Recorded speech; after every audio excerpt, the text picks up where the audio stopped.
Hi friends, నేనైతే రొయ్యల పులుసుతో ముందుకు వచ్చేసాను. వండేద్దామా? ఇప్పుడు ఆయిల్ మరిగిపోయింది కదా, మనం కట్ చేసి పెట్టుకున్న ఉల్లిపాయ ముక్కలు, పచ్చిమిర్చి ముక్కలు, అలాగే టమాటా ముక్కలు కూడా వేసేద్దాం. తొందరగా వంట అయిపోవాలంటే ఇలాగ అన్నీ కలిపేసి వేసేసుకోవచ్చు, ఏం పర్లేదు, బాగా ఉడికిపోతుంది.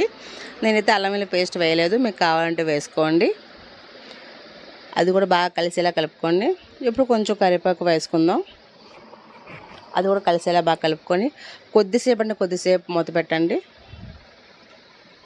కొంచెం కూడా వాటర్ వేసుకునే అవసరం లేదు, బాగా మగ్గిపోద్ది. చూసారు ఎంత బాగా మగ్గిపోయిందో. ఇప్పుడు మనం ముందుగానే కడుగు పెట్టుకున్న రొయ్యలు కూడా వేసేసుకుందాం. దీన్ని మగ్గపెట్టిన అవసరం లేదు, డైరెక్ట్గానే వేసుకుంటే ఈ కర్రీకి టేస్ట్ చాలా అంటే చాలా బాగుంటుంది. దీన్ని కూడా కలిసేలా బాగా కలుపుకోవాలి.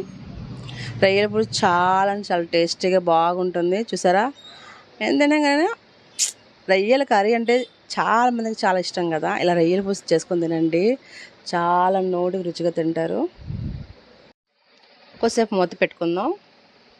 చూడండి, వాటర్ అంతా పైకి ఎంత బాగా తేలిపోయింది కదా. ఆ వాటర్ చాలండి, టేస్ట్ చాలా బాగుంటుంది కర్రీకి. ఆ ఉల్లిపాయ ముక్కలు, టమాటా ముక్కలు ఆ వాటర్లో ఉడుకుతుంది కదా, టేస్ట్ వేరే లెవెల్ ఉంటుంది.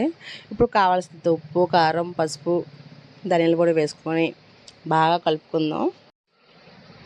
బాగా దాన్ని అంతా కలిపాలి, అంత కలిసేలాగా. ఇప్పుడు దాని అంతా కలిసేలా కలుపుకున్నాం కదా. ఇప్పుడు ఆ కారం, ఉప్పు అవన్నీ వేసుకున్నాం కదా, అవన్నీ దానికి బాగా పట్టాలంటే కొద్దిసేపు మళ్ళీ మూత పెట్టి ఒక 5 నిమిషాలు ఉడకబెట్టాలి. అప్పుడే దానికి ఆ రొయ్యల్లో ఉన్న వాటర్ అంతా దానికి రొయ్యలకు బాగా పడుతుంది. చూసారా, ఆయిల్ మొత్తం పైకి ఎలా తేలిందో. ఇప్పుడు మనం ముందుగానే పిండి పెట్టుకున్న చింతపండు పులుసు కూడా అందులో వేసేసుకుందాం.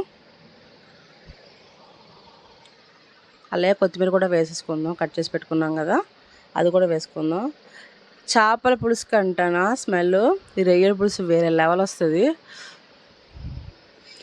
అది చింతపండు పులుసు మొత్తం ఎగిరేంత వరకు ఎగరబెట్టుకోవాలి బాగా. ఇంకొంచెం వాటర్ ఉంది కదా, దాన్ని కూడా ఎగరేసుకున్న తర్వాత ఆ పులుసు మొత్తం ఎగిరిపోవాలి, ఆ రొయ్యలు బాగా పట్టాలి.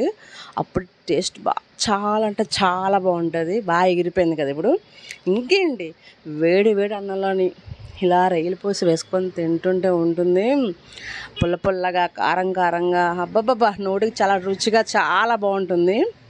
రొయ్యల పులుసులో బాగా ఉడికింది కదా, చింతపండు పులుసు బాగా పట్టింది కదా రొయ్యలకి, చాలా బాగుంటుంది. ఇంకేంటి, నచ్చితే షేర్ చేయండి, లైక్ చేయండి, సబ్స్క్రైబ్ చేసుకోండి.